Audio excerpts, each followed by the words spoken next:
Thank you. Thank you. I'm on a tight time limit here, so thank you, Mike, and Linda and John. Thank all of you for staying involved in ALEC. I know this organization is under assault, like our freedoms, like our liberties, so I think it takes some real courage, and I truly appreciate you sticking with this organization. I think it's extremely important. This is an interesting group to prepare a speech for. It's not my normal thing. I mean, you guys, this is bipartisan. I like talking to, I don't like just preaching to the choir. You're also pretty well informed. So what I don't want to do is tell you about a lot of stuff you already know. I'd like to talk and give you a little bit different perspective as a business guy in terms of what I'm seeing here. Because we have a bipartisan crowd, I frequently like to start these types of sessions by pointing out that we all share the same goal. We all want a prosperous America. I'm concerned about every American. I'm sure everybody in this room is concerned about every American. We all want every American to have the opportunity to build a good life for themselves or family. Okay, so I think we have all these enormous problems, all these challenges facing this nation. As we start moving towards solutions, I think it'd be helpful if we're at least not questioning each other's motives. There's no reason to do that. Now, I'll be the first to admit that our idea of how we provide that opportunity, how we provide a successful society, a burgeoning economy, we've got tremendously different ideas on how to do that. And basically it breaks down to two different ideologies. You've got one group of people that really believe in growing the federal government. You've got another group like me that think, no, it's really about liberty and it's about growing the private sector. Now, for a group like this, it really is the difference between the federal government and state and local control. And let's face it, I think everybody in this room agrees that the best government is the government that is close to the governed. My normal presentation would start out with a PowerPoint presentation. It's pretty depressing. It's about 30 minutes. It lays out really the financial picture we're basically in. But the first slide shows over the last 100 years how the federal government has grown. And very, very few people actually realize that only 100 years ago, and I got white hair, it doesn't seem like 100 years is that far in the distant past. But 100 years ago, the federal government was 2% of our economy. State and local governments back there were 5%. So total take of government was 7%. Now, to me, that was the vision of our founding fathers. A limited federal government, government close to the governed where it's actually accountable. But what's happened in the intervening years is just last year we clocked in about 23% in terms of federal government. You tack on state and local governments, we're already at 37%. And our problem is we are on a trajectory on a national basis, depending on the estimates you're looking at, being about 35% of our economy. Tack on state and local governments, about half. Now, you don't have to be an economist, you don't have to understand too much about economic history to realize those are economic models for nation states that fail. Earlier speaker was talking about the Soviet Union, that failed. Venezuela, an oil-rich nation, it's an economic basket case because of Hugo Chavez. And of course, there's not too many people that vacation in the island paradise of Cuba. It simply doesn't work. Now, normally, like I said, I'll do a PowerPoint presentation, but I can really describe the problem facing America verbally. It's simply that far too many Americans have either forgotten or, what's even more sad, they were never taught the foundational premise of America. They don't know what our founders knew. Our founders came from dictatorial monarchies and aristocracies. They understood that, we're men, we need to be governed. But they understood that government wasn't here to solve our problems. Government was by and large something to fear, because as it grew, our freedoms necessarily receded. So they created this marvel of a document, the Constitution. But the problem is we've moved so far away from that Constitution, from those enumerated powers. And so now far too many Americans are looking to the federal government for the solutions. And far too many Americans are willingly, voluntarily, trading their freedom and ours for a false sense of economic prosperity and security. I mean, it's simply not working. And as a result, where we are today in this nation is we're at that tipping point. It's a cultural tipping point. We've developed this culture of entitlement and dependency. And it's the cultural tipping point, all these promises made to so many Americans, that's driving our financial tipping point, which is normally the subject of my PowerPoint. So what I'd like to do is, again, rather than tell you what you already know, is let me just give you a businessman's perspective of what I've seen here in Washington and what I really think we need to do to start working towards solutions. How do we sell the program? And the first thing as a business guy I bring to the table is, how do you solve a problem? Well, the first step, and we've all seen this in 12-step programs, is you got to actually admit you have a problem, right? And you've got far too many people here in Washington who refuse to admit it. Anytime you hear a politician say that Social Security is solvent to the year 2033, there's an individual that is not admitting the problem. The trust fund has no monetary value to the federal government. So that's the first step. You got to actually admit you have a problem. Then you have to properly define it. And we're not properly defining this. So my background educationally is an accountant. But also I grew up and I ran a business for 30 years in manufacturing. I've been a CEO. I've been a salesman. Basically, I'm a plastic salesman. But each one of those roles I've played gives me a little bit different perspective on how to solve a problem. From an accounting standpoint, I'm pretty comfortable with numbers. So that gets to the definition of the problem. And one of the things I was really pushing and trying to work with the White House is a 10-year budget window dramatically understates the size of the problem. We don't have a 10-year budget window problem. We have a 30-year baby boom generation retiring demographic problem. And so when you actually start putting forward projections of the size of the problem, 30 years dwarfs the 10-year budget window. The first decade in terms of deficits is about $7 trillion. The second decade, according to our projections, $28 trillion of deficits. The third decade, $71 trillion, for a whopping total of $107 trillion. Now, nobody's acknowledging that. We'll see the hockey stick charts, right? Always accompanied by a statement like, well, at that point, the model blows up. It doesn't blow up. It just produces big, scary, ugly numbers that people don't want to really acknowledge. So we got to start acknowledging it. As a manufacturer, I certainly learned root cause analysis. It just becomes part of your DNA. And from my standpoint, from the federal government standpoint, the root cause of our cultural problem, of our financial problem, truly is the size, the scope, all the rules, all the regulation, all of government's intrusion and control in our life and the resulting costs and debt in government. There's the root cause. All of our problems stem from that. On a state and local level, I would say the root cause of the state and local problems, truthfully, is public sector unions. We've certainly seen that it played out in Wisconsin. And pretty interesting ruling by a judge yesterday in Detroit, allowing Detroit to go bankrupt. Little anecdotal stories, as those stories about Detroit's financial problem were being published in the Wall Street Journal. I remember reading about a guy named John. He was 62 years old. He'd put in 25 years working for Detroit. He retired in 1997, and they were talking about how he was going to really be harmed if Detroit goes through a bankruptcy process. But I started thinking about it. Okay, John's 62. He retired in 1997.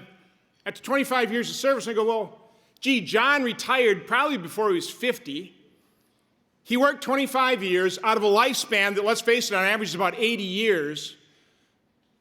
Does it seem a little impractical to think that you can work 25 years out of 80 years and have somebody else take care of you for the other 2/3 of your life? I think that's kind of too good to be true. It is too good to be true. But yet that's what we promised, and that's what unions have basically bludgeoned into submission state and local governments time after time, and now we're starting to see it. And these municipalities, these states are going to start falling like dominoes unless we can get control of the public unions. So again, those are my definition of the true root cause of the problem. As a CEO, I've done an awful lot of strategic planning. And I certainly see here in Washington, pretty much everything's just at the tactical level, and I'll get in that a little bit later. And then as a sales guy, not a whole lot of salesmen here in Washington. You see, there's certainly no marketing.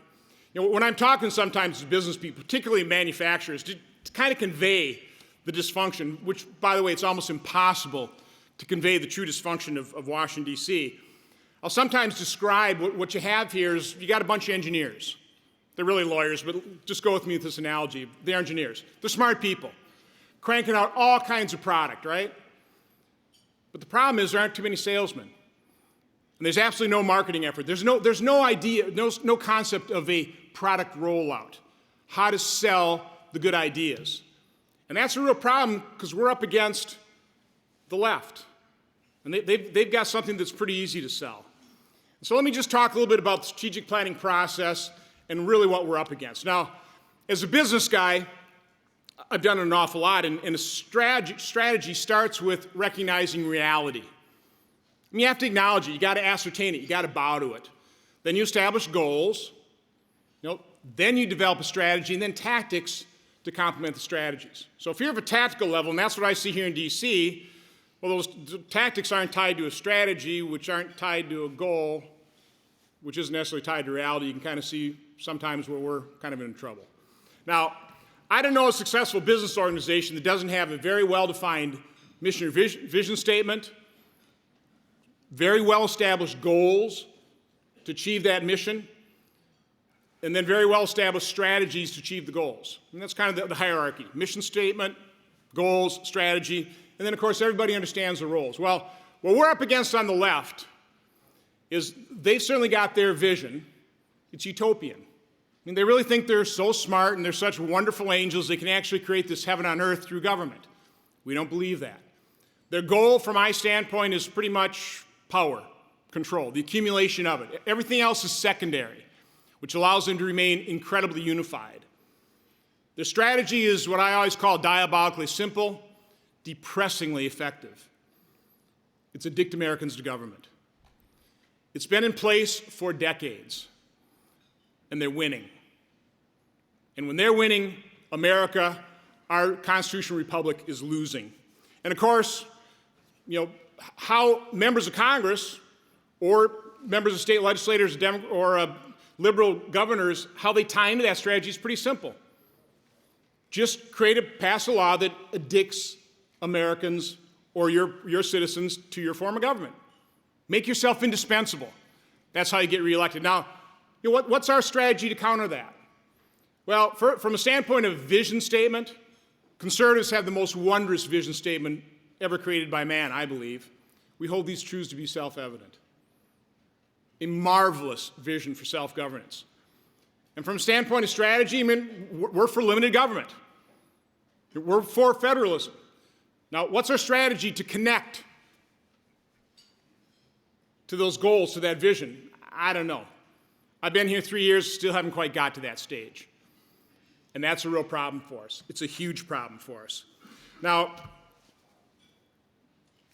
we also have some marketing challenges. Again, when you're addicting Americans to government, that's a pretty easy product to sell. Actually, you don't even have to sell it. I mean, what the left is basically doing is they're giving away candy. And it is tasty stuff. What are we selling? Unfortunately, we're in the unenviable position of saying, yeah, we know you like that candy, but have you noticed it's caused a cavity? The cavity's abscessed. It's infecting the body. It's going to kill you. So what we're selling is we've got the drill and the Novocaine to fix the cavity. Now, again, giving candy away versus offering the drill and the Novocaine is a significant challenge, and it's made even more difficult because of the structural problems we have. I mean, how do we get to a point in this country where businesses are demonized, demagogued, and is politically successful? Where we actually demonize success rather than celebrate it? Well, I mean, I lived through it. In the 60s, I watched the universities being taken over by the radical left. They control our universities lock, stock, and barrel. But in particular, when you control your colleges of education, of law, of journalism, I've added economics since I've been here, you totally control our culture. And the left is in total control of our culture, let's face it. An example of that was yesterday I was listening to Morning Joe. I do like hearing how the other side thinks. And John Meacham was on there. He used to be with Newsweek and Time, and now he's with Random House. And he was talking about something. He said, "Now, boy, I don't want to be mistaken for one of these states' rights guys." Like, that's a problem. Again, it shows you how just culturally ingrained the liberal ideology is, certainly in our news media. So those are the challenges we face, and they're structural and they're severe. So we need a strategy. But we've also got some opportunities right now. And right now, I'd say from a standpoint of states' rights, from individual freedom, from limited government, probably the best opportunity we have is the literal dysfunction that is being put on display by the federal government over the last couple of years, I'd say the last 5 years for sure, and beyond that, and certainly under Obamacare. Now, like I said, it's almost impossible to convey the dysfunction of this place. Let me give you a couple examples. Tom Coburn actually suggested I join the Appropriations Committee. I kind of scratched my head. He said, no, if you want to do some real good work there, get on there and you can give them all kinds of problems. So I served on the Appropriations Committee. Of course, the United States Senate hasn't passed an appropriation bill in over 2 years. It's kind of their prime function, right? Authorize government activity and then fund it. Well, we don't do that anymore. But anyway, so sitting on the Appropriations Committee, the first markup we ever had on an appropriation bill, we hear about it the Thursday before the markup, I think it was going to be on a Tuesday. So, okay, well, that's good. Well, I'm a business guy, I'm an accountant, well, give me the information on it. Well, it's not available yet. Now, I was kind of expecting, because we're talking about like $90 billion worth of appropriations for these agencies. Well, it's coming. Well, never got information until the day of the hearing. The day before, late in the afternoon, my staff was allowed to go into a conference room where they had the legislative language sitting on a table, no copies available, no spreadsheets, no detail, but my staff was actually able to leaf through a couple pages, or a couple inches thick of legislative language for the appropriation bill on $90 billion. The next day, we took it up as a markup, and we voted for it. I was the only guy that voted no. Does that kind of convey a little bit of the dysfunction? And of course, we're just witnessing that Obamacare is Exhibit A in terms of a government that, now here's a news flash, was never intended, was not designed, is not capable of doing all of the things that the federal government has taken upon itself to do. It's just simply not capable. It's why it's so dysfunctional. It's not going to change. It's not going to be fixed. The fix is what Mike's talking about, a convention of the states, taking the power back to the people, to state and local governments. Now, part of my message with all this dysfunction, particularly over the last couple months, to the American people, certainly to Wisconsinites, is believe what your eyes and ears are telling you. This place is broken. It is dysfunctional. It's screwed up. And again, it's not going to change. So ask yourself a very simple question. Is the federal government something you want to continue to grow? Do you want its influence, its control to increase over your lives? Do you really want the federal government to take over your health care system, be more involved in your health care decisions? I mean, I think that's a monumentally bad idea. What's depressing is only about 53% of Americans agree with me at this point in time. We still have more than 40% of Americans think that Obamacare is going to be just fine and dandy. That's that tipping point. We got to get out and inform those folks. We've got to reach them. Now, another thing that gives me a little bit of hope is, I watch these public opinion polls. It says congressional approval ratings at 7 to 10%. First of all, that's too high. I mean, it is. But I also would consider that's pretty much an evaluation of the federal government. So you've got basically 90 to 93% of the American public correct in their evaluation of how dysfunctional the federal government is. There's an opportunity. That disconnect. So why? I mean, and this is what puzzles me is, so you got 90, 93% of the American public not having faith in the federal government, and yet you have a majority of Americans continuing to elect politicians dedicated to growing this place. It makes no sense. We need to point that out to those individuals that are voting for politicians dedicated to grow Washington, D.C. Stop it. Don't do that. Now, I frequently do hear politicians basically say we have to restore faith in government. No. I mean, absolutely not. What we need is a restoration of individuals' confidence in their own ability to solve their own problems, confidence in themselves.